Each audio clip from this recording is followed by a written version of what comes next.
Ngikubingelele mbukeli ngiphinde ngomukela ukuthi manzonke sikulethela zona indaba eyifika ngaso-ke isikhathi kunempi-ke equbukayo laphana-ke phakathi kwabalandeli-ke bayo-ke i-ANC kanye nayo-ke laphana-ke umkhoto-ke wesizwe-ke okuyi-MK-ke okuyiqembu-ke esingathi-ke liphethe uyena laphana-ke ubaba-ke uZuma-ke umsholozi kanti ngale-ke i-ANC khona-ke yena-ke laphana-ke ubaba-ke uCyril Ramaphosa-ke oyena-ke ngempela-ke osiphethe lapha-ke ezweni-ke njengaye-ke umongameli okanye-ke upresident mbukele awuyizwe-ke nazi-ke ezingamagama nje kule video-ke mbukele-ke engizokufakela wona njengamanje bese uya laphana-ke comment section sizwe uvo lakho ukuthi wena ngabe-ke uphawula uthini-ke kuyona-ke lempi yabalandeli-ke bakhe-ke laphana-ke u-ANC kanye naye-ke laphana-ke umkhoto wesizwe mbukeli. Siyabonga. Ubani lo user did Zuma kill Hani? We know they were not friends. So uma kunokuthi uyazi ukuthi bebengasiya bangani ubuzelani ukuthi ungabe wambulala na. Uzuma has got nothing to do nohani. Uzuma, he may know something but ngaleso sikhathi nangaleso situation ukuthi kwakuzokwenzakani but has got nothing to do with Hani. And one thing for sure, uHani wayeyi-threat kwi-system yabelungu, wayeyi-threat kubantu abaningi. So njengoba ulokhuza uHani wayeyi-threat nje vele base bemdayisile abantu abathile bethi hayi lo vele usuke eLesotho akabulawa, right?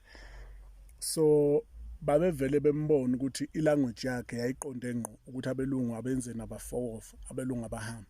So ngenxa yokuthi u-ANC wawubhizi unegotiator into ethi hayi mabangahambi kodwa let's go to vote, let's share, yabo, let's vote at least. Wathi wanoa asinandaba nokuvota thina sifuna laba bethatha imithwalo yabo behamba. Indlela uHani ayefisa ukuthi lelizwe lirane ngako ukuthi abelungu benzeni bephume bephele.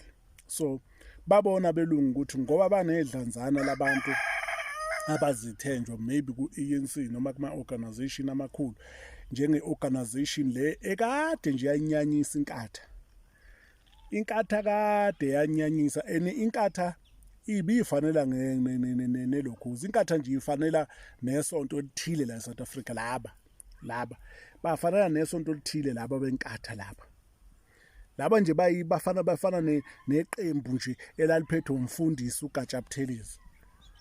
Ngoba uma ungathi uyalandela umlando wenkatha ngaphandle ukuthi ke inkatha mase iphethe emandleni yenza izinto ezibonakalayo namanje sisabona izinto eyazenza kuhle lokho kodwa beyifana nje neqembu lesonto nje beyifanela nesonto. So ihlezi ivikelwa lapha nalapha.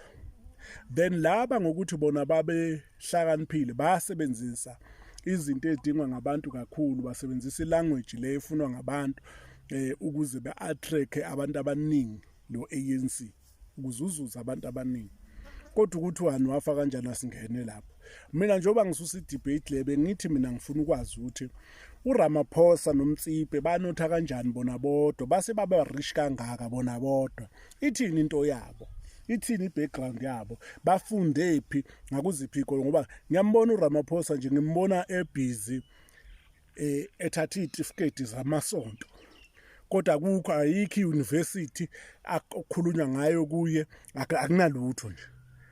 Kodwa nje wayela phambili engafundile ngaso sonke isikhathi ubonakala ehamba nabelungu ekhomba indlela. Ithini into kaRamaphosa? Yilo mbuzo mina kade ngiwuphakamisile ukuthi ngeke sibheke impilo ephilwa uRamaphosa nempilo ephilwa uMtsipe nabanye-ke bese sibheka ukuthi ngabe kuloko kuphila kwabo ayikho yini into wrong ngabo. Mina ngibona ziningabe izinto ezi-wrong ngalabantu abangosogidi manje la eSouth Africa. Mangathi abheka uMtsipe noRamaphosa basondelene futhi osibara uzozibuza ukuthi kanjani uRamaphosa wayengaze athathe nje isalukazi singaka lo mkakhe njoba esengasakwazi ngisho ukuhamba kumfazi. Yini ngoba phela umfazi ngaso sonke isikhathi fanele ukuthi umfazi abemncane kunendoda. umfazi wami ngimshiya nga-11 mina 11 years. Yena uRamaphosa umfazi wakhe ushiya indoda yakhe nga-20 years. Hayi phela mdala lo yagogo lo no 90 manje.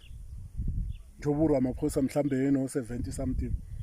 No 90 lo gogo. So bengilapha sile. Siqhubekeni isidebate nilike and follow la. Ngeke ungibhedela mina.